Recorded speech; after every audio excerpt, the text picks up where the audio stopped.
Oui, dans la Parasha Vaïkra, il y a un texte de Rashi tout à fait énigmatique. Parce qu'il dit, il a écrit dans la Torah, Be'oel Moed, dans la tente d'assignation, comme ça on appelle, Melamed Shaya Kol Nifsak.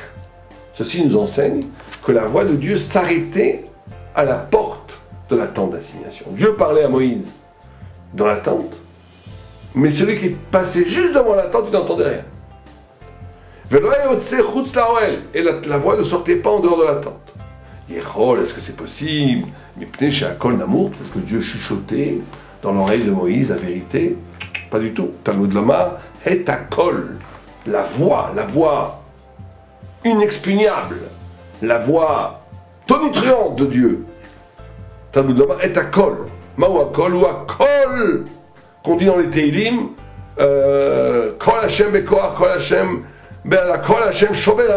On parle d'une voix qui a la capacité de casser des chaînes, d'ouvrir, d'éventrer des montagnes. Une voix donc terrifiante, une voix avec une puissance sonore infinie. Imken, la manéma Meoel Moed, mais la Medche Aya Oken Nifsak.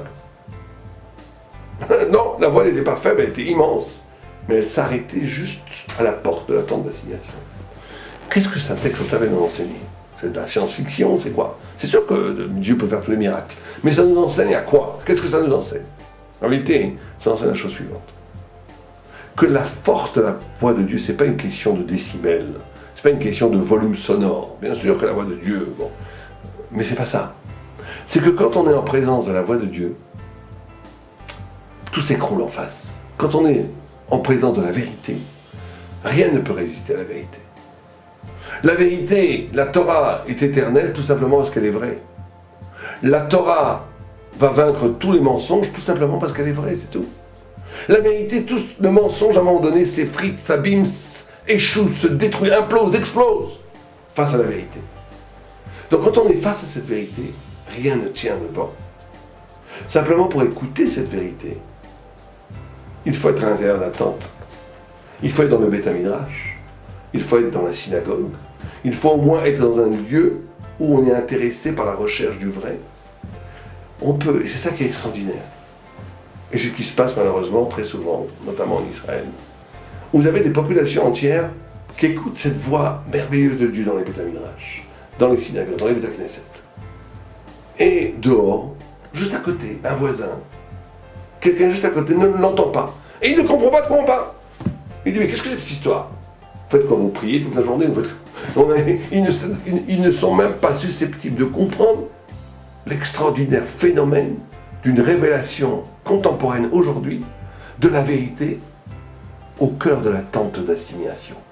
Et donc on a un phénomène tout à fait frappant, où on a des populations qui se côtoient, qui sont même sympathiquement, ils peuvent des fois être très sympathiques l'un avec l'autre, où on a d'un côté des gens qui sont dans la tente, qui sont capables d'écouter cette voix, et des gens juste à côté qui ne se sont pas mis en condition d'écouter la vérité, au point où c'est insonore, ils n'entendent rien, ils ne comprennent même pas de quoi vous parlez. Au point, ils vous disent, il faut être comme nous, il faut être moderne, il faut être chiloni, et si vous voulez aussi être un petit peu religieux, pourquoi pas.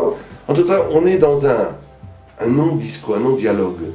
On est dans un non-dialogue tout simplement parce que on ne vit pas dans le même espace poético-intellectuel et spirituel.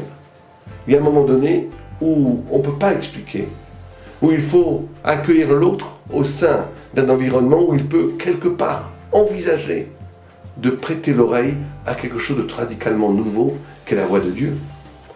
Et on ne peut pas travestir la parole de Dieu en la rendant audible en dehors de la tente, en disant juste des balivernes. Il faut à un moment donné rentrer dans le Beth Midrash. Donc tous les cours qu'on donne sur Internet, tous les cours qu'on donne, c'est très bien, parce que ça permet de lancer des mains, ça permet de dire viens écouter, mais on ne pourra jamais écouter la vérité si on ne rentre pas dans la tente. C'est-à-dire si quelqu'un ne fait pas de lui-même, c'est pas de la consommation culturelle, ni même spirituelle la Torah. On ne peut pas apprendre quoi que ce soit de la Torah simplement en écoutant des voix extérieures à la tente. Même si ces voix viennent de la tente, il va falloir rentrer dans la tente, il va falloir aller au Beth Midrash, il va falloir s'asseoir, prendre un texte, une Gemara, et commencer à fouiller, à rechercher la vérité, et la recherche de la vérité donne lieu à l'extraordinaire révélation de la voix de Dieu que si on rentre dans la tente. C'est-à-dire qu'on a fait l'effort de déplacer ses modes de référence, déplacer son mode de vie, d'être capable de rentrer dans la lumière divine. Aleva Erenum.